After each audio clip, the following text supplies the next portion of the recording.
नमस्कार, IPS diary में आपका स्वागत है। मैं कविता चौधरी हाजिर हूँ पिछली कड़ी की अधूरी कहानी को पूरा करने के लिए। पिछली कड़ी में आपने देखा कि सविता अपने माँ बाप के सामने अपने ससुराल वालों की 2 लाख रुपए की मांग रखती है। एवज में उसकी मजबूर माँ ने अपना कीमती हार बेटी को दे दिया, बेटी के ससुराल वालों को खुश करने के लिए। लेकिन सविता के ससुराल वाले उसे मृत अवस्था में पाते हैं। फोरेंसिक रिपोर्ट में पता चला कि ये खुदकुशी नहीं, ये मर्डर था।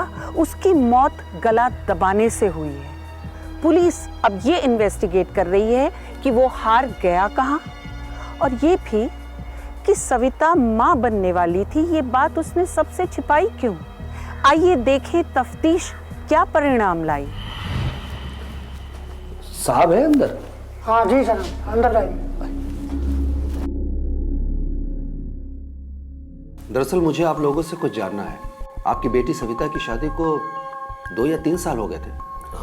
लगभग 2 साल। इन 2 या 3 सालों में सविता ने कभी अपने पति रमेश या उसकी माँ को लेकर आपसे कोई शिकायत की थी?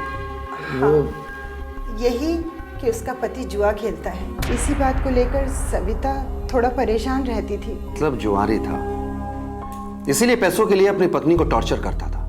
उसे शर्म नहीं आई कि उसकी बीवी प्रेग्नेंट है? प्रेग्नेंट? प्रेग्नेंट? आप लोगों को नहीं पता था कि आपकी बेटी प्रेग्नेंट है? उसका 3रा महीना चल रहा था।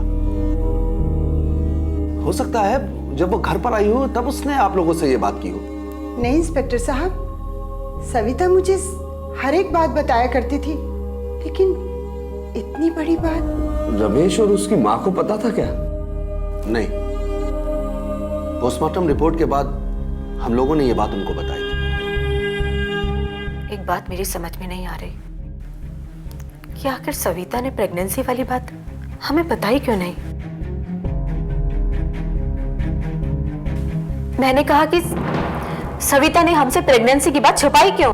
ये बात तो मेरी भी समझ में नहीं आ रही। आंटी कैसे हैं? चित्तर। कैसे रमेश?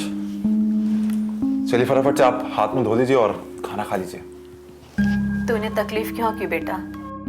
खाना तो मैं बना ही लेती। अरे आंटी इसमें तकलीफ कैसी? हाँ, अब मुझे भी तो आप अपना बेटा ही मानती है ना, और मैं आप दोनों की हालत अच्छी तरह समझ सकता हूँ। सविता भाभी की मौत के बाद मानो ये घर सूना ही हो गया है। ऐसे में खाना खाने की इच्छा तो होती नहीं है, बनाना तो बहुत दूर की बात है। आप ये सब छोड़िए, बस खाना खाइए। और कितने आसान करोगे बेटा? वो तो वक्त रहते तुमने रमेश की बेल करा दी, वरना तो ना जाने वो पुलिस वाले हमारे साथ कैसा सलूक करते। ये जो रमेश है ना, मेरा बचपन का दोस्त है। ऐसे कैसे मार खाने देता इसे? मैं आप दोनों को बचपन से जानता हूँ। आई एम श्योर कोई ना कोई मिसअंडरस्टैंडिंग जरूर हुई है। ठीक है आंटी, ख्याल रखिए अपना।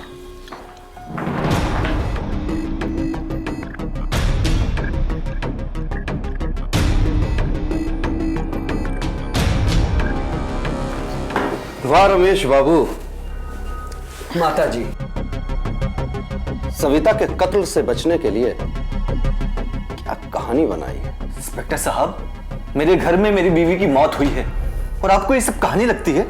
हमारे लिए तो हर केस एक कहानी जैसा होता है।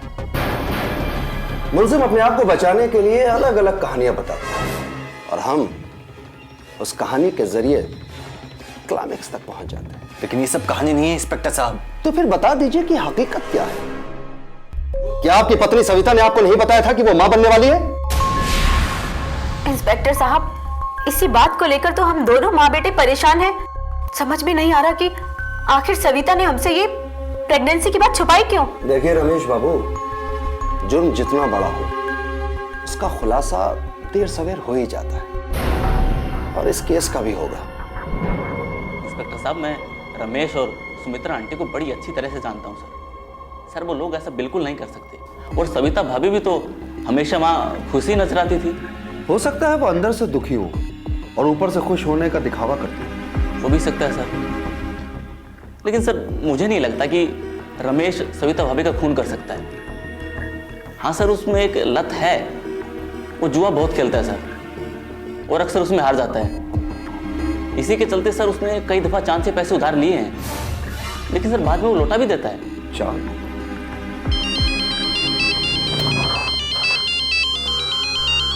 किसका फोन आ गया है? ये किसका नंबर है? या हेलो। हाँ मिस्टर चांद, मैं इंस्पेक्टर रमाकांत बोल रहा हूँ। इंस्पेक्टर साहब जी, कहिए। एक बात बताइए, क्या रमेश आपसे पैसे लेता था? रमेश जी कभी कभार ले लिया करता था। उसने आपके पैसे लौटा दिए? हाँ, इनफैक्ट सारे ही लौटा दिए। कब लौटाए? आई थिंक सविता भाभी वापस आ गई थी, उसके बाद ही उसने सारे पैसे दे दिए मुझे। ठीक है, हमें दो चीजों के बारे में पता करना है। वो कौन सी जनाब? पहला, सविता ने अपनी प्रेगनेंसी के बारे में सबसे क्यों छुपाया? दूसरा, वो हार कहां गया जो सविता की मां ने सविता को दिया था? तुम एक काम करो। जी जनाब। अपनी टीम लेकर जाओ और उस हार के बारे में पता करो। वाह सेठ जी, चोरी का सोना खरीदते और बेचते हैं, आप तो लंबे समय के लिए अंदर जाएंगे। ना जी ना, मेरा चोरी के सामान से क्या मतलब जी। क्या हुआ? सर ये तो वही हार है जो देखिए ये इस फोटो में है।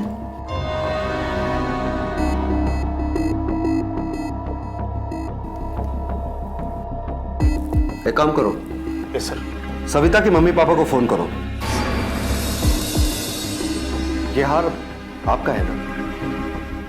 हाँ इंस्पेक्टर साहब, ये मेरा हार है, लेकिन ये आपके पास कैसे पहुंचा? इन्वेस्टिगेशन जारी है, सब पता चल जाएगा। हुकुम, आपकी मेहरबानी से मेलों से लगे रहे हमारी दुकान में। पर मैं सच्ची सच्ची बोलूं जी, मैं ताक झाक ना करूं जी, पर मैंने याद को नहीं आ रहे हो ये हार किसने बेचो मैंने। देखिए सेठ जी, मैंने आपको पहले भी कहा था कि मुझे झूठ से बहुत नफरत है। जी मैं तो सच्ची सच्ची बोल रहे हो जी। अगर आप झूठ बोल रहे हैं ना जी ना। सेठ जी, अगर आप सच नहीं बोलेंगे तो हमें इस केस की फाइल बंद करनी पड़ेगी। सर इस केस की फाइल हम बंद नहीं कर सकते जब तक हमें असली कातिल नहीं मिल जाता। कातिल है ना हमारे पास। कौन? ये सेठ जी। पर इनके खिलाफ सबूत कहाँ है हमारे पास? सबूत है ना, यार हम रिपोर्ट तैयार करेंगे कि सेठ जी सविता के घर गए, सविता ये हार पहन रही थी, सेठ जी ने सविता से यह हार छीनने की कोशिश करी, इस दौरान इन दोनों के बीच में हाथापाई हुई और सेठ जी ने सविता को मार दिया। हुकुम, थाने मारे को कातिल तो बना दिया, पर यह तो बता दो ये सविता है कौन जी? जिसका ये हार है उसका कुछ दिन पहले खून हो गया है, उसकी मां ने ये हार उसको दिया था। अब आप जल्दी से उस कातिल का नाम बता दीजिए जिसने आपको ये हार बेचा, वरना रोते रोते आप फांसी के तख्ते पर लटकने के लिए तैयार हो जाएंगे। देखो जी, मैं सच्चे सच्चे बताऊं, देखो मेरे छोटे छोटे बाल बच्चे हैं जी, उनका क्या होगा? मैं सच्चे सच्चे बताऊं जो उसका नाम कालू है जी। कालू वही जो चैन स्नैचिंग करता है? जी सर जी।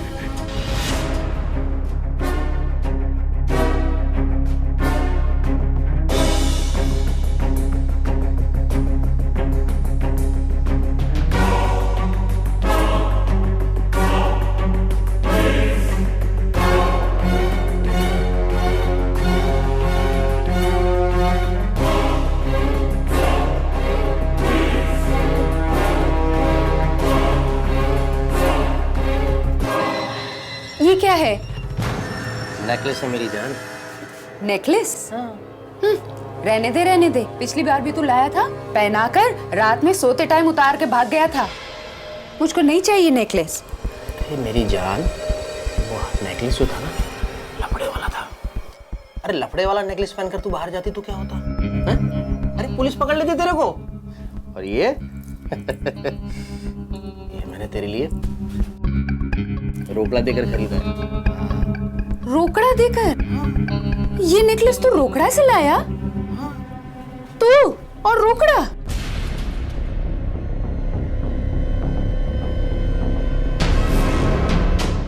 ए कालू, थाने चल। अरे साहब मैंने क्या किया? थाने जाके बताते हैं क्या क्या। मुझे क्यों नहीं जा रहे साहब? अरे मैंने क्या किया साहब? बेटा साहब के पास चल। अरे साहब छोड़ो ना। अरे मैंने किया क्या? बोलो कालू, इस हार के लिए तुमने किसका कत्ल किया? अरे क्या कह रहे हो साहब, मैंने आज तक कभी किसी का खून नहीं किया। राह चलती औरतों के गले से चैन छीन लेना ही मेरा काम है साहब। चाहो तो मेरा रिकॉर्ड चेक कर सकते हो साहब। काम करो जी, इसको 3rd डिग्री दो। सर 3rd डिग्री देंगे तो उसकी याददाश्त चली जाएगी। इसको इलेक्ट्रिक शॉक देते हैं। अरे साहब डरा क्यों रहे साहब? मैं सच कह रहा हूँ, मेरा यही काम है साहब। कालू, जो हम कहते हैं वो कर भी सकते हैं। अब झूठ बोलने की कोशिश मत करना, वरना हम तुम्हें सचमुच में जान से मार देंगे। नहीं साहब, नहीं साहब, मैं सब बताता हूँ, मैं सच बताता हूँ साहब। मैं एक दिन अपने काम को अंजाम देने के लिए एक गार्डन में गया था साहब। चल जो तुझ पे फेंका भली करेंगे तेरी राह। हैया हैया हैया।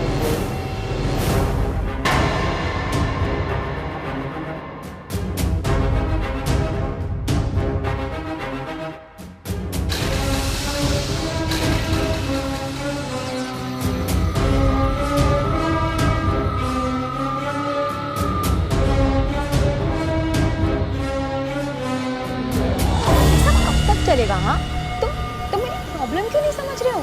मुझे तो बस इतना पता है कि मैं अपने पति से खुश नहीं थी और फिर तुम मेरी जिंदगी में आए। तुम्हारे लिए मैंने अपने पति को धोखा दिया। अब मैं अपनी बाकी की जिंदगी तुम्हारे साथ गुजारना चाहती हूँ। मैं तुम्हारे बच्चे की माँ बनने वाली हूँ।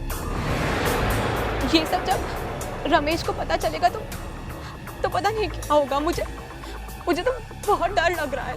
और इस तरह से साहब मैंने मैडम का वीडियो क्लिप बनाया और उसके बारे में पूरी जानकारी हासिल की। और उसके बाद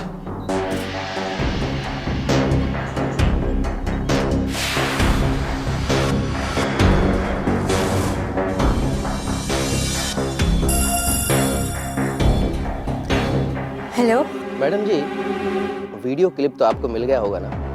कैसा लगा?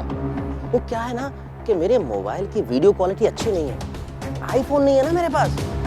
लेकिन अगर ये वीडियो क्लिप आपके घर वाले देखेंगे तो तुरंत पहचान लेंगे कि उनकी आंखों में धूल झोंकने वाला कोई और नहीं, उनकी बीवी और बहू है।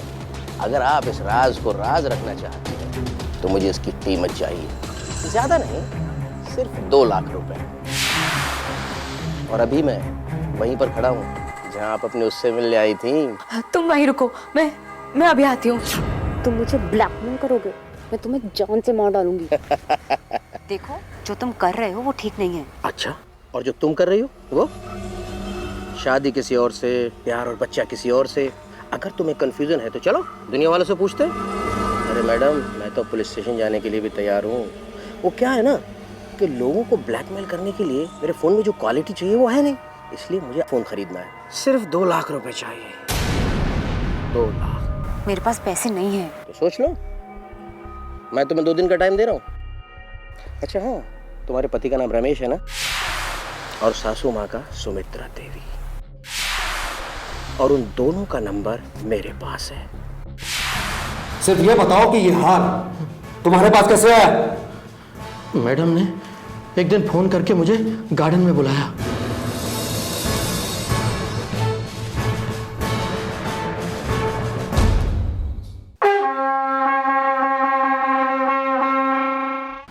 मैडम ने एक दिन फोन करके मुझे गार्डन में बुलाया।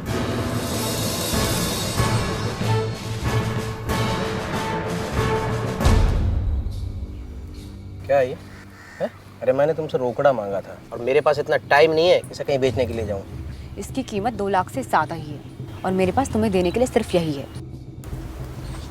ठीक है। वैसे आजकल सोने का भाव क्या चल रहा है मैडम? 25,000 से ज़्यादा ही है। ठीक है, रख लेता हूँ। और हाँ, अगर इसकी कीमत 2 लाख से कम मिलती है तो बाकी का रोकड़ा वसूलने के लिए मैं तुम्हें दोबारा फ़ोन करूँगा।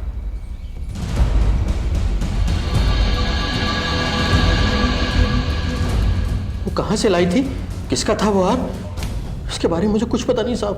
जब तुम पार्क में वीडियो बना रहे थे उस आदमी का चेहरा देखा था? नहीं साहब, उसने हेलमेट पहना था और उसकी पीठ मेरे तरफ थी, मुझे उसका चेहरा नहीं दिखा साहब। सर उस वीडियो में बाइक का नंबर प्लेट दिखाई देता है। हाँ, नंबर तो मिल गया। एक काम करो। जी सर। ऑडियो ऑफिस से पता करो कि उस बाइक का मालिक कौन है।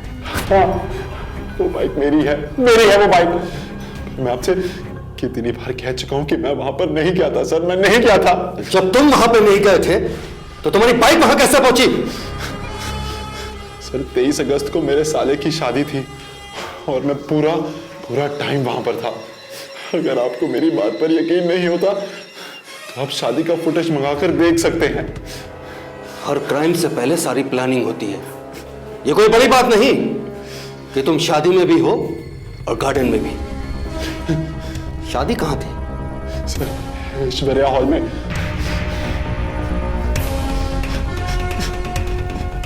ऐश्वर्या हॉल?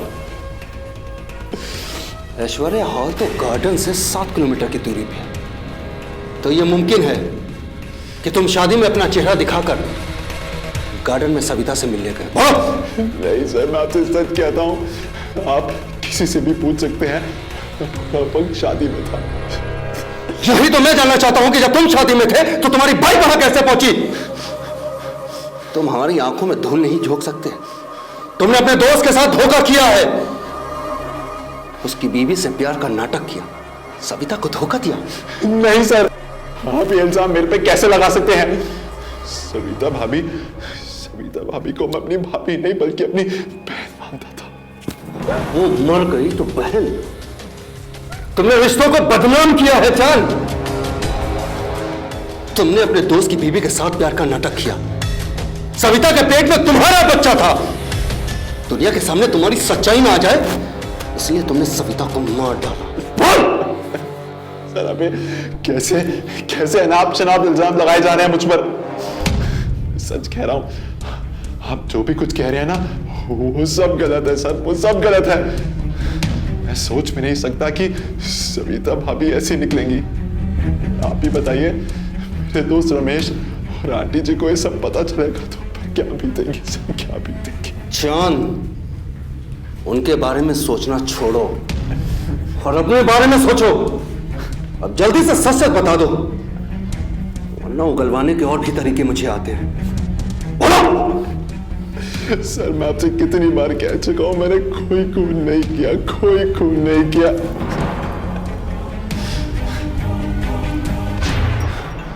सर हाँ, मुझे याद आया, उस दिन मेरी बाइक कोई और लेके गया था सर। आइए mister Anand. Thank you sir. कातिल के बारे में कुछ पता चला? जी हाँ, पता चल गया है। उसी के बारे में बताने के लिए तो आपको यहां बुलाया है। एक्चुअली मिस्टर आनंद, सविता प्रेग्नेंट थी। उसके पेट में 3 महीने का बच्चा था जो रमेश का नहीं था। सविता ने यह बात रमेश को भी नहीं बताई। वो बच्चा चांद का था? चांद का नहीं मिस्टर आनंद, वो बच्चा आपका था। ये आप क्या कह रहे हैं सर? हैरान होने की जरूरत नहीं है, हमारे पास आपके खिलाफ सारे सबूत हैं। आप ही चांद के साथ उसके साले की शादी में गए थे। वहां से चांद की बाइक लेकर सविता से मिलने गार्डन गए। सविता ने आप पर शादी का दबाव बनाया क्योंकि वो आपके बच्चे की मां बनने वाली थी।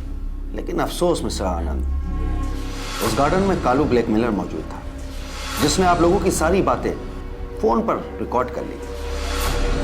उससे ही हमको पता चला कि आपका और सविता के बीच में अफेयर चल रहा है और सविता आपके बच्चे की मां बनने वाली है। इससे यह साबित नहीं होता इंस्पेक्टर कि मैंने सविता का खून किया है। साबित तो हो चुका है मिस्टर आनंद, और सबूत हमारे पास है। 28 अगस्त की सुबह जब रमेश अपनी मां के साथ मंदिर गया था तो आप सविता से मिलने उसके घर गए थे। ये वाकया हमें पता है, इसलिए झूठ बोलने की कोशिश मत करना। अब सच सच बता दो। बोलो। बताता हूं सर।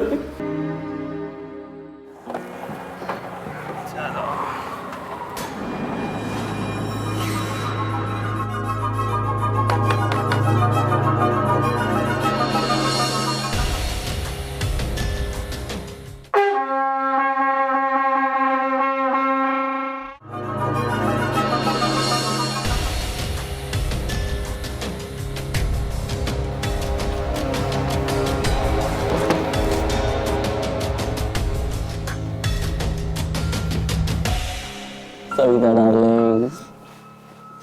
दूर हटो। क्या हुआ? पहले तुम मुझे ये बताओ कि तुम मेरी बात का जवाब क्यों नहीं दे रहे हो। मुझे बताओ कि तुम मुझसे कब शादी करोगे। मैं रमेश को बताना चाहती हूँ कि मैं तुम्हारे बच्चे की माँ बनने वाली हूँ। मैं उसे तलाक देना चाहती हूँ। सब कुछ जानते हुए भी तुम ऐसा बोल रही हो सविता? तुम जानती हो ना कि मैं बड़ी बड़ी मुश्किल से खुद का गुजारा कर पा रहा हूँ। मैं तुम्हारा और तुम्हारे बच्चे का बोझ नहीं उठा पाऊंगा। तुम्हारा? हाँ, बोझ। प्यार करते समय तो बहुत बड़ी बड़ी बातें करते थे और अब ये बच्चा मेरा और तुम्हारा बोझ हो गया। हाँ, 3 महीने से ऊपर हो चुके हैं और अब मैं अबॉर्शन भी नहीं करवा सकती हूँ। और तुम्हारे चक्कर में मैंने इन दिनों रमेश को अपने पास भी नहीं आने दिया। तो मैं उसे ये भी नहीं कह सकती कि ये बच्चा उसका है। अगर तुमने मुझसे शादी नहीं की तो मुझे लोगों को ये बोलना पड़ेगा कि तुमने मुझे धोखा दिया है और मेरा रेप किया है। मैंने तुम्हारा रेप किया है? हाँ, तुम खुद चल के आई थी मेरे पास, मैं नहीं गया था तुम्हारे पास। तुम अपने पति से खुश नहीं थी, मैंने तुम्हें वो खुशी दी जो तुम्हें रमेश से नहीं मिल पाई। और तुम कह रही हो कि मैंने तुम्हारा रेप किया? हाँ, क्योंकि अगर तुमने मुझसे शादी नहीं की तो मेरे पास और कोई रास्ता नहीं बचता। मुझे लोगों को कहना पड़ेगा कि तुमने मुझे धोखा दिया है और मेरा रेप किया है। तुम्हारी जैसी औरत से कुछ और सोच भी क्या सकता है? जो औरत अपने पति की नहीं हो सकी, अपनी सास की नहीं हो सकी, मेरी क्या होगी?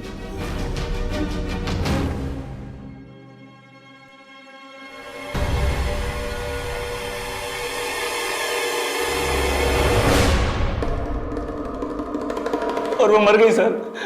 मैं उसे मारना नहीं चाहता था सर। उसकी लाश देखकर मैं घबरा गया था। मैं बाथरूम में गया, मैंने फिनाइल की शीशी ली और उसके मुंह में डाल दी और शीशी उसके हाथ में रख दी ताकि ये सारा वाकया एक सुसाइड लगे। मैं उसे मारना नहीं चाहता था सर। नहीं चाहता था। तुमने अपना काम तो कर लिया मिस्टर आनंद, अब कानून अपना काम करेगा। इंसान खुद ही अपने जीवन को पेचीदा करता है और फिर डरता है कहीं ये राज किसी और ने जान लिया तो। क्यों नहीं सविता ने अपना जीवन सरल किया, या तो शादी में जिसे चुना था उसका साथ निभाती। अगर अब उस चुनाव से खुश नहीं थी तो अलग हो जाती, फिर कोई साथी चुनती तो छुपना छुपाना तो नहीं पड़ता। सविता ने आनंद के साथ अपना संबंध अपने पति से छुपाया और किसी तीसरे ने उसकी इस कमजोरी का फायदा उठाया। पति पसंद ना हो तो पहले उससे अलग होने की हिम्मत जुटाओ, फिर किसी दूसरे से नाता जोड़ो। अपना मान करो और औरों का भी। जागरूक हो, देश जागरूक होगा तभी तो खुशहाल होगा। इस वादे के साथ कि अगले हफ्ते मैं कविता चौधरी फिर हाजिर होंगी अपनी डायरी से एक नई कहानी के साथ जो हमारे जीवन से जुड़ी होगी। मैं आपसे विदा लेती हूँ। जय हिंद।